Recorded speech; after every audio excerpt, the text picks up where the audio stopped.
Le 26 février 1993, une bombe explosa dans les parkings souterrains de la tour nord du World Trade Center à New York.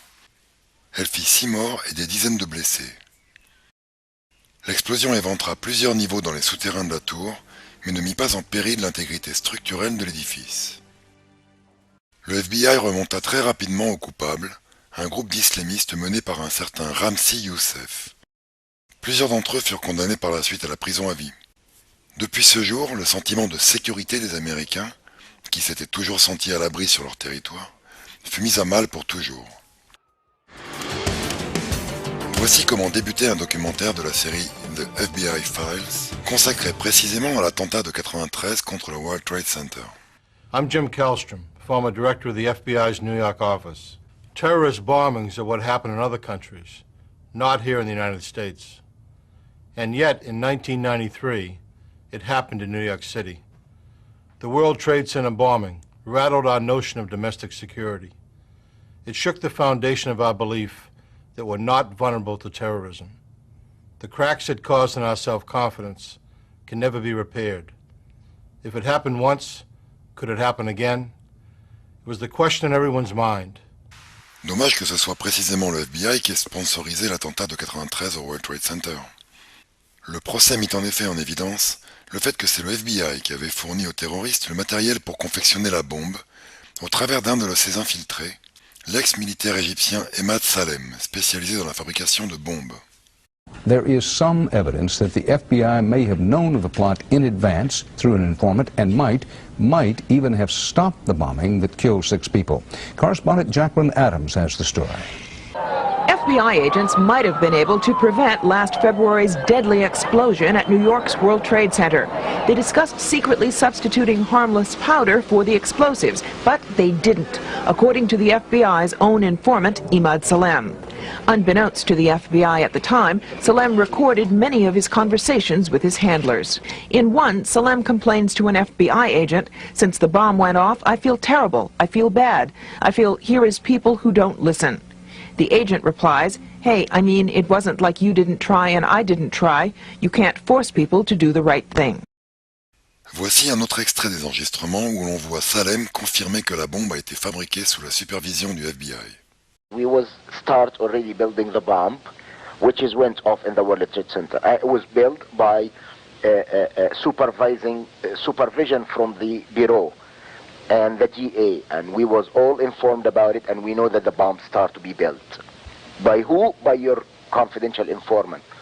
Ted Gunderson est un ex-agent du FBI qui, après avoir quitté ses fonctions, a dénoncé l'implication de sa propre agence et de manière plus générale du gouvernement américain dans tous les principaux attentats survenus aux États-Unis au cours de ces 20 dernières années. Oklahoma City, the first World Trade Center bombing, the second World Trade Center bombing, were all orchestrated, and our government knew about it.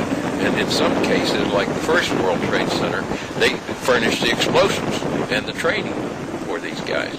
Et revoici ce même Gunderson qui commente l'implication du FBI dans le premier attentat du World Trade Center, celui de 1993. As a result of testimony in the trial and the informant, the FBI informant in the trial, a fellow named Salam, a 43-year-old former Egyptian army officer.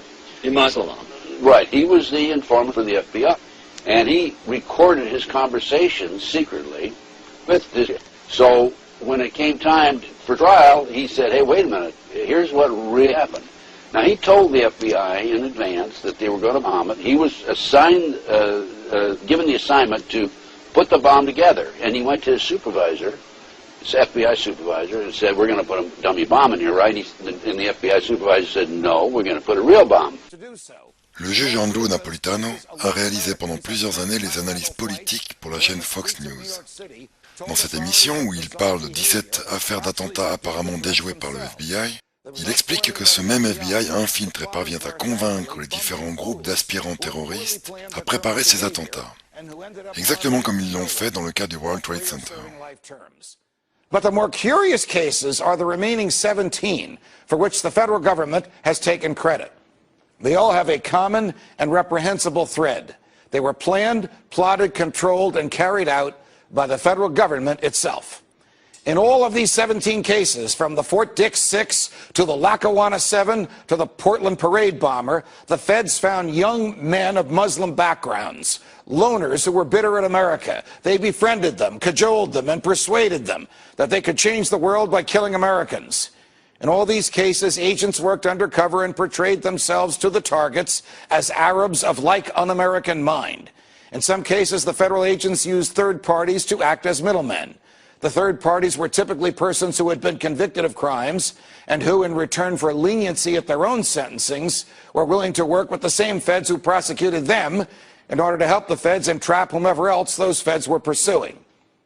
Voilà, selon Ted Gunderson, le motif pour lequel le FBI se serait impliqué de manière directe dans tous les principaux attentats de ces dernières années sur le sol américain. Okay, back in the 80s, 1980s, the Department of Justice proposed legislation to fight terrorism. And this legislation took away many of our constitutional rights and civil liberties. One of the authors, a female attorney with the Department of Justice, publicly made this statement, I've got her name on my file someplace, that before this passes, people will have to be killed. Well, so that was the reason, I feel, for the 1993 World Trade Center bombing. Unfortunately for them, fortunately for us, the good guys, there were only 6 people killed, not enough to pass the legislation. Une affirmation que vient corroborer l'écrivain Steve Emerson, auteur du livre American Jihad. I heard it repeatedly after the 93 World Trade Center bombing by saying they didn't kill enough people. It wasn't said by militants, it was said by FBI agents. They didn't say it because they wanted more blood, but they understood that it would take more blood in order to get the government to react. 8 ans plus tard, ils ont finalement obtenu satisfaction.